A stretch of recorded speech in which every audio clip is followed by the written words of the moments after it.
Bien-aimés dans le Seigneur, bonsoir ou bonjour, tout dépend de l'heure à laquelle vous allez me suivre ou vous me suivez. Moi, c'est votre frère Jean-Claude Assobagué. Je rends grâce et je me prosterne devant Jésus-Christ, le Dieu de toute chair, de toute âme et de tout esprit. Ce Dieu qui n'est pas 3 fois saint, mais plutôt infiniment saint. À lui soit gloire, majesté et puissance au siècle des siècles. Amen. Par son amour, le Seigneur me permet une fois encore de venir avec un message dont le thème est « Reconnais la voix de ton ennemi ». Reconnais la voix de ton ennemi. Et sans plus tarder, nous allons rentrer dans le vif du sujet pour gagner du temps. Mais d'abord, j'aimerais vous faire comprendre, bien-aimés, que l'ennemi dont il est question ici n'est pas un être humain. Non, il ne s'agit pas de votre semblable. Mais vous devez savoir que tous, nous avons un seul ennemi commun. Je vais parler de Satan le diable, qui a de la haine pour la race humaine et dont le seul but est de conduire les âmes à la perdition qui est l'enfer, conformément à Jean chapitre 10 verset 10 qui dit « Le voleur ne vient que pour dérober, égorger et détruire ».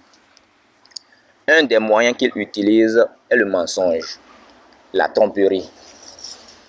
Ainsi, ceux qui n'éprouvent pas les esprits afin de connaître leur provenance ou qui n'ont pas le don de discernement tombent facilement dans son piège et subissent par la suite des conséquences terribles, parfois mortelles, comme l'a dit Proverbe chapitre 20 verset 17 en ces mots.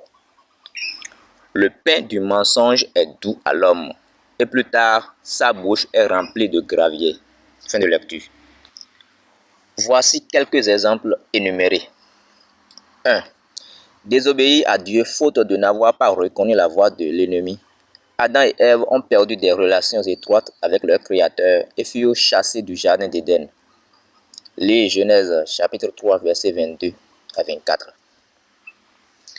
Dans 1 Roi chapitre 13 du 1er au 28e verset, nous lisons qu'un homme de Dieu fut déchiré par un lion parce qu'il a désobéi à l'ordre de l'Éternel, faute de n'avoir pas reconnu la voix de l'ennemi à travers la voix d'un vieux prophète qui lui a menti. 3. Les mauvaises compagnies corrompent les bonnes mœurs, nous dit 1 Corinthiens chapitre 15 verset 33. Ainsi, l'un des fils du roi David, nommé Amnon, fut assassiné par son frère Absalom parce qu'il n'avait pas reconnu la voix de l'ennemi à travers la voix de son ami Jonadab, qui a donné une stratégie qui va lui permettre de coucher avec Tamar, sa sœur. Lis 2 Samuel chapitre 13 du 1er au 20e verset. 4. Le roi Akab n'avait pas reconnu la voix de l'ennemi à travers celle de sa femme Jézabel, lorsque cette dernière lui proposa un plan qui a abouti à l'assassinat de Naboth. Cela lui a coûté la vie plus tard. Lis 1 Roi chapitre 21, verset 1 à 19, suivi du verset 25, ainsi que le chapitre 22, du 1er au 38e verset. Par contre, ceux qui éprouvent les esprits et qui reconnaissent la ruse du diable et lui résister, d'après Jacques chapitre 4 verset 7, s'en sortent toujours. Le fait que Joseph a fui la femme de Potiphar, qu'il invita à coucher avec elle, montre déjà qu'il a reconnu la ruse de l'ennemi à travers la voix de cette dernière. Lis Genèse chapitre 39 du 1er au 12e verset. 2.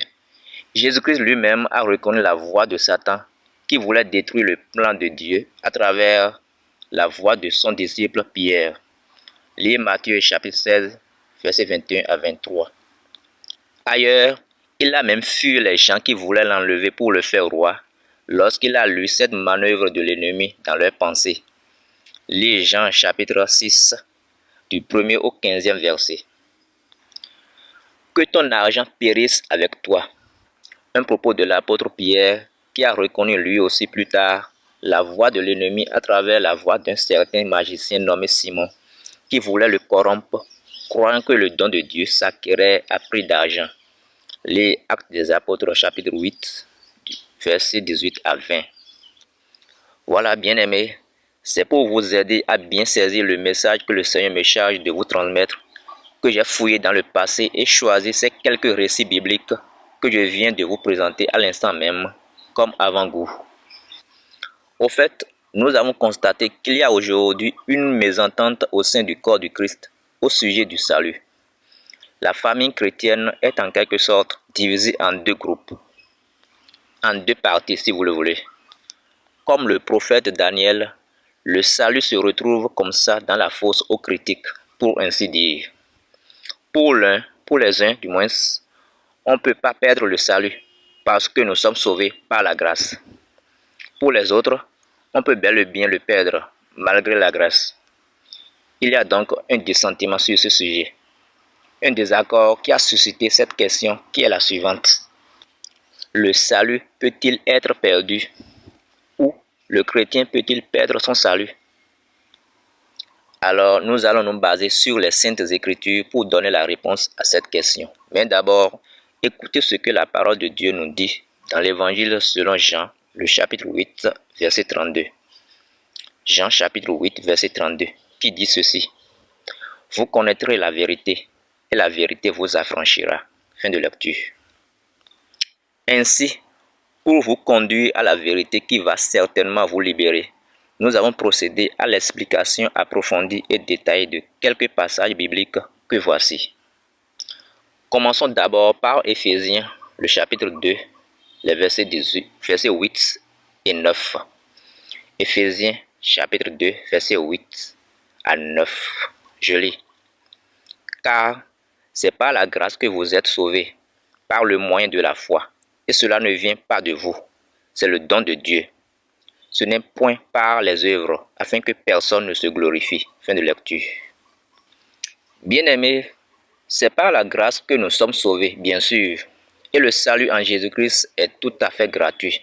Mais aussi, nous devons consentir des efforts pour maintenir ce feu toujours allumé, sachant que l'effort implique la persistance, l'autodiscipline et la détermination à marcher selon le Saint-Esprit. Et c'est ce que le Seigneur attend de nous lorsqu'il disait ceci dans l'Évangile selon Luc au chapitre 13, le verset 24. Luc chapitre 13, verset 24. Je lis. Efforcez-vous d'entrer par la porte étroite, car je vous le dis, beaucoup chercheront à entrer et ne le pourront pas. Efforcez-vous, ce qui veut dire faites un effort. Et dans 1 Corinthiens chapitre 9 verset 27, nous avons retrouvé cet effort en question dans cette parole de l'apôtre Paul qui est la suivante. Je lis. Mais je traite durement mon corps et je le tiens assujetti, de peur d'être moi-même rejeté après avoir prêché aux autres. Fin de lecture. En termes clairs, voici ce que l'apôtre voudrait dire. Je cite. Je me bats, je fais des efforts afin de ne pas vivre selon la chair, et je fais mourir les actions de mon corps pour ne pas perdre mon salut après avoir évangélisé. Rappelez-vous de Romains chapitre 8 verset 13 qui dit ceci. Si vous vivez selon la chair, vous mourrez. Mais si par l'esprit vous faites mourir les actions du corps, vous vivrez. Si vous vivez selon la chair, vous mourrez. Autrement dit, si vous vivez selon la chair, vous allez perdre votre salut. Mais si par l'esprit vous faites mourir les actions du corps, vous vivrez. Autrement dit, si par l'esprit vous crucifiez la chair avec ses passions et ses désirs, vous vivrez. Et comme vous le savez tous, crucifier la chair et ses passions n'est pas aussi facile. Cela nécessite des efforts. Par exemple, il faut persister, avoir la détermination pour faire face aux calomnies lorsqu'on décide d'imiter le Seigneur Jésus-Christ dans la vie de sa chair, en optant pour le dépouillement dont il a donné l'exemple dans Philippiens chapitre 2, versets 5 à 7, et Ésaïe 53, versets 1 à 3. De même, pour ne pas se conformer au siècle présent, d'après Romains chapitre 12, verset 2, il faut s'autodiscipliner. Aussi, pour ne pas aimer le monde et les choses qu'il contient, d'après 1 Jean chapitre 2, verset 15, il faut consentir des efforts. Et c'est ce que le Seigneur voudrait nous faire comprendre lorsqu'il disait ceci dans Matthieu chapitre 11, verset 12. Matthieu 11, verset 12. Je lis. Depuis le temps de Jean-Baptiste jusqu'à présent, le royaume des cieux est forcé, et ce sont les violents qui s'en emparent. Fin de lecture. Dans ce passage, les violents représentent ceux qui persévèrent. Donc par là, le Seigneur voudrait dire que depuis le temps de Jean-Baptiste jusqu'à nos jours, aller au ciel nécessite des efforts. Et seuls les gens qui persévèrent, qui traitent durement leur corps, autrement dit, les gens qui sont conduits par l'Esprit de Dieu et qui n'accomplissent pas les désirs de la chair, ceux-là seuls y entreront. Maintenant, allons dans Apocalypse chapitre 3, le verset 5, pour écouter ce que le Seigneur a dit sur ce sujet. Apocalypse 3, verset 5. Il dit, c'est Jésus-Christ qui parle. Il dit, « Celui qui vaincra sera revêtu ainsi de vêtements blancs. Je n'effacerai point son nom du livre de vie, et je confesserai son nom devant mon Père et devant ses anges. » Fin de lecture. Et comme vous le savez déjà, auditeurs et auditrices, pour vaincre ce combat qui consiste à faire mourir les actions du corps, qui sont les désirs de la chair, il faut consentir des efforts. Aussi, dans la partie B de ce verset, le Seigneur continue en ces mots. « Je n'effacerai point son nom du livre de vie. » Cette phrase prouve que le nom peut encore être effacé de ce livre, quand même il serait écrit.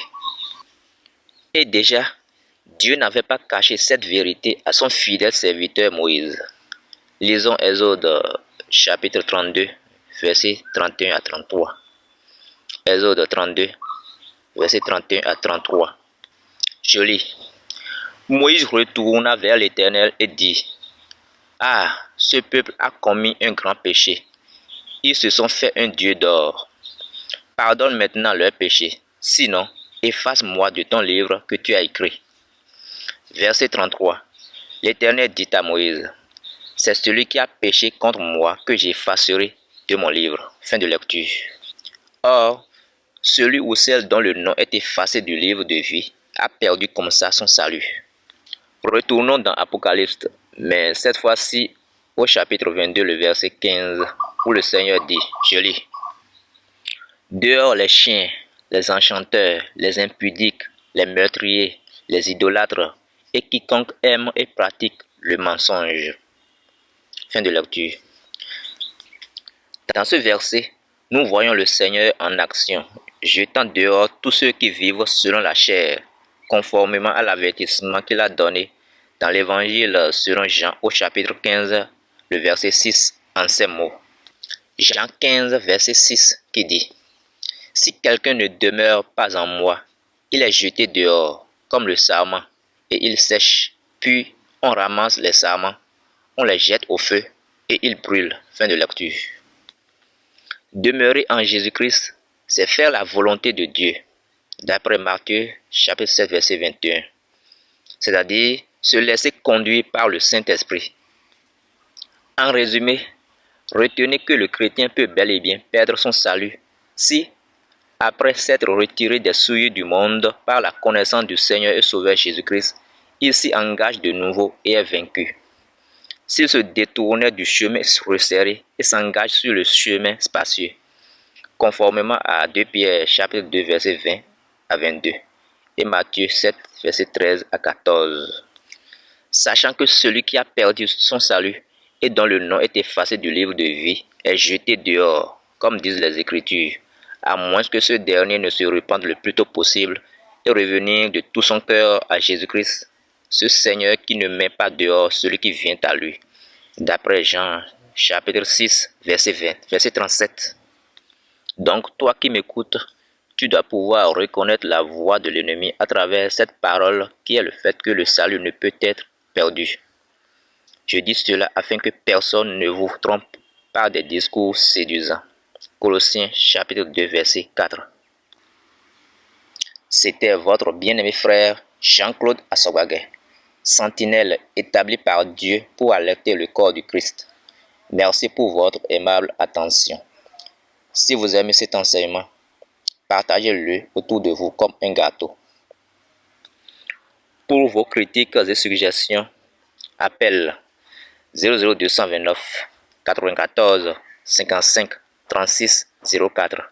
WhatsApp 00229 66 74 52 79. À toutes et à tous, shalom.